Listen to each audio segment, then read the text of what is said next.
pikuk menjelang pemilihan umum di Amerika Serikat. Kehadiran Setia Novanto dan Fadlizon dalam jumpa pers bersama bakal calon Presiden Amerika Serikat Donald Trump mendapatkan sorotan dari media dan netizen di tanah air. Thank you. Thank you.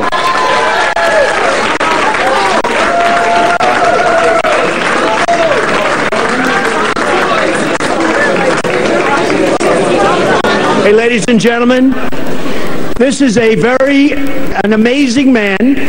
He is, as you know, right? Speaker of the House of Indonesia. He's here to see me. Setia Novanto, one of the most powerful men and a great man, and his whole group is here to see me today, and we will do great things for the United States. Is that correct? Yes. Do they like me in Indonesia? Yes, I like. Thank you very much. Ketua DPR Setia Novanto dan Wakil Ketua DPR Fadlizon tampak dalam jumpa pers bakal calon Presiden Amerika Serikat dari Partai Republik Donald Trump di New York, Kamis waktu setempat. Trump tengah berbicara pada media setempat terkait kesetiaannya pada Partai Republik dan sejumlah isu lain, seperti pentingnya imigran menguasai bahasa Inggris jika ingin bekerja di Amerika Serikat. Namun setelah meninggalkan podium, Trump kembali ke mikrofon dan memperkenalkan Ketua DPR Setia Novanto di hadapan media. Setia Novanto dan Fadlizon berada di New York, Amerika Serikat untuk menghadiri sidang PBB. Keduanya bertemu Donald Trump untuk membicarakan kerjasama kedua negara, salah satunya terkait isu imigran gelap. Pihak Kementerian Luar Negeri Indonesia mengatakan pertemuan Ketua dan Wakil Ketua DPR dengan Donald Trump tidak ada dalam agenda kunjungan anggota DPR di Amerika Serikat. Dan yang kami ketahui bahwa memang ada kunjungan Ketua DPR ke Amerika, itu untuk utamanya untuk 3 pertemuan. Yang pertama adalah pertemuan the 4th World Conference on Speakers of Parliament, itu ada di New York. Beliau juga ke sana untuk bertemu dengan Speaker of the House, Speaker Boner, di Washington DC, dan beliau juga berencana untuk bertemu dengan diaspora Indonesia yang ada di West Coast. Terkait dengan kegiatan yang detail lainnya, mungkin sebaiknya ditanyakan kepada pihak DPR. Kehadiran Setia Novanto dan Fadlizon dalam jumpa pers bakal calon Presiden Amerika Serikat Donald Trump langsung mendapat sorotan media dan netizen di tanah air. Trump dikenal sebagai politisi anti-imigran dan kerap melontarkan komentar kontroversial. Beberapa bulan lalu Trump dikecam publik ketika melontarkan komentar miring terkait imigran Meksiko di Amerika Serikat. Tim Liputan, Metro TV. DPR, Setia Novanto dan kandidat calon Presiden Amerika Serikat menuai kontroversi. Pertemuan yang berlangsung di luar agenda anggota DPR di New York, Amerika Serikat menjadi pertanyaan sejumlah pihak. Menyayangkan bahwa mereka bisa hadir dan dimunculkan dalam sebuah event kampanye oleh seorang kandidat Presiden Amerika Serikat.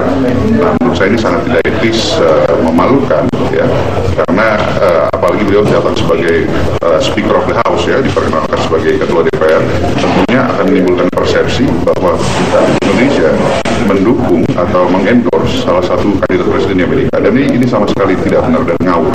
Spontan gitu ya? Saya duga itu spontan, ya. Saya duga karena memang lagi musim kampanye, kan, artinya pengantar musim kampanye. Jadi mungkin ada yang ajak, ya, lalu kemudian datang ke situ. Saya kira sebagai satu proses menonton bagaimana suasana kampanye di sana, saya kira nggak ada masalah.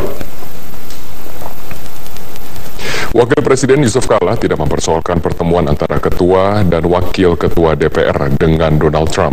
Menurutnya hal itu sah-sah saja untuk dilakukan, sebab orang politik memang harus berkawan dengan orang politik.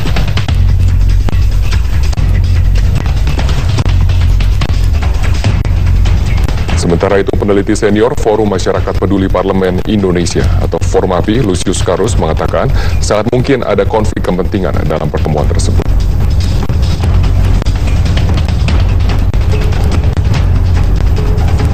Metro Hari Ekawati Putri dijerat dengan pasal berlapis tentang pembunuhan berencana dan hingga kini polisi masih melakukan pemeriksaan atas FS. Pasal yang diterapkan kepada FS adalah pasal 338, 340 serta 365 KUHP tentang pembunuhan berencana. Penerapan pasal-pasal tersebut sesuai dengan hasil pemeriksaan sementara atas keterangan dari FS. Meskipun dikenakan pasal berlapis, namun dipastikan kasus ini berada dalam koridor Undang-Undang Perlindungan Anak karena usia FS yang masih berusia 12 tahun 10 bulan. Hingga kini FS masih menjalani pemeriksaan di Unit Pelayanan Perempuan dan Anak Polrestabes Bandung didampingi oleh pihak keluarga. Pemeriksaan atas FS berjalan lamban karena dilakukan dengan menyesuaikan kondisi fisik dan juga psikologis dari FS.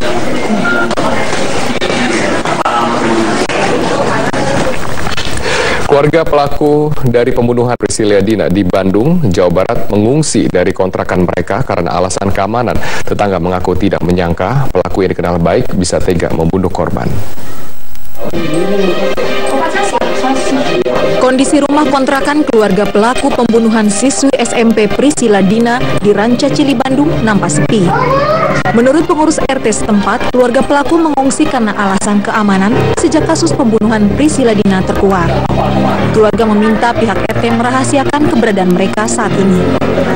Tiba-tiba ya, karena setiap ada panggilan mungkin dari kepolisian atau dari pengadilan suka minta surat pengantar. Iya, suka datang. Mungkin gak tahu gimana lah, takut mungkin gimana, jadi dia tuh mencari aman dulu mungkin. Keluarga pelaku sudah mengontrak selama 4 bulan di rumah petak ini. Pelaku yang berusia 12 tahun tinggal bersama kedua orang tua dan 3 saudaranya.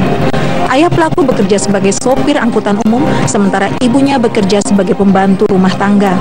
Tetangga mengaku tidak menyangka pelaku yang dikenal baik dan rajin mengasuh adik-adiknya bisa tega membunuh korban. Sementara itu, pelaku sudah 2 hari dipindahkan dari Polrestabes Bandung ke Dinas Sosial Pemerintah Kota Bandung. Jenazah korban Priscilla Dina ditemukan warga di pematang sawah di Cidurian, Rancasari, Bandung pada Senin lalu. Siswi SMPL 51 ini ditemukan tewas dengan luka parah di kepala akibat hantaman benda tumpul. Polisi lalu langsung menangkap pelaku yang tak lain adalah teman korban. Motif pembunuhan diduga karena pelaku ingin merampas laptop dan telepon genggam milik korban. Dari Bandung, Jawa Barat, Roni Halim, Metro TV. Beralih ke penertiban pedagang kaki lima di Kelurahan Papangan, Kecamatan Lubuk, Begalung, Kota Padang, Sumatera Barat. Mobil Satpol PP dihadang para pedagang kaki lima. Aksi terjadi karena polisi Pamong Praja membongkar dan mengambil meja warung PKL yang ada di Jalan Bypass, Kelurahan Papangan, Kecamatan Lubuk, Begalung, Kota Padang. Salah seorang PKL berteriak meminta petugas menurunkan meja dan alat masaknya. Karena ada perlawanan dari pedagang dan pemuda setempat, petugas akhirnya kembali.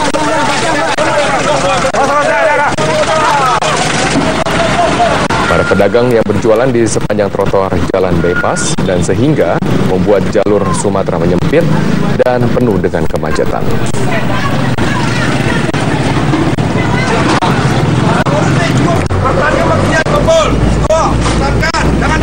Ratusan warga Kelurahan Citangkil, Kota Cilegon, Banten melakukan aksi demonstrasi penolakan pembangunan rusunawa di lokasi lahan makam Balung milik warga.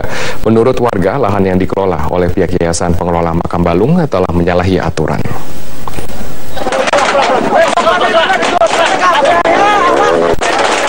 Seperti inilah kericuan antara ratusan warga dengan petugas kepolisian yang berusaha menghentikan aksi warga merusak pagar bangunan rumah susun sewa atau rusunawa di Kelurahan Taman Baru, Kecamatan Citangkil, Kota Cilegon, Banten. Warga menuding pihak pengelola Yayasan Makam Balung menyalahgunakan wewenang pengelolaan tanah wakaf yang diberikan kepada warga untuk kepentingan pemakaman warga sekitar. Pihak yayasan sudah mengkomersilkan tanah wakaf dengan menjualnya kepada warga yang akan menggunakan lahan di sekitar lokasi untuk pemakaman. Warga bahkan semakin kesal saat mengetahui lahan parkir lokasi makam akan dibangun menjadi lokasi rusunawa. Kini warga yang datang menuntut agar pemakaman rusunawan tidak dilanjutkan dan Yayasan Makam Balung agar segera dibubarkan. Sekarang udah jadi rusunawa, mau dibangun rusunawa 4 lantai. Ini tanah adat, ini tanah wakaf, bukan tanah milik Yayasan Makam Balung. Pihak kepolisian sendiri masih berjaga-jaga di lokasi pembangunan rusunawa guna menghindari amukan warga. Sementara itu warga mengaku akan mempertahankan lokasi tanah wakaf yang menjadi hak warga sekitar. Warga pun mengancam akan melakukan pembongkaran jika pembangunan rusunawa tetap dilakukan. Dari Cilegon, Banten, Wibowo Sangkala, Metro TV. Sekolah untuk anak-anak jalanan di Masjid Terminal atau Master Depok, Jawa Barat digusur oleh pihak pengembang Terminal Depok dan akibatnya kegiatan belajar mengajar ratusan siswa sekolah menjadi terganggu.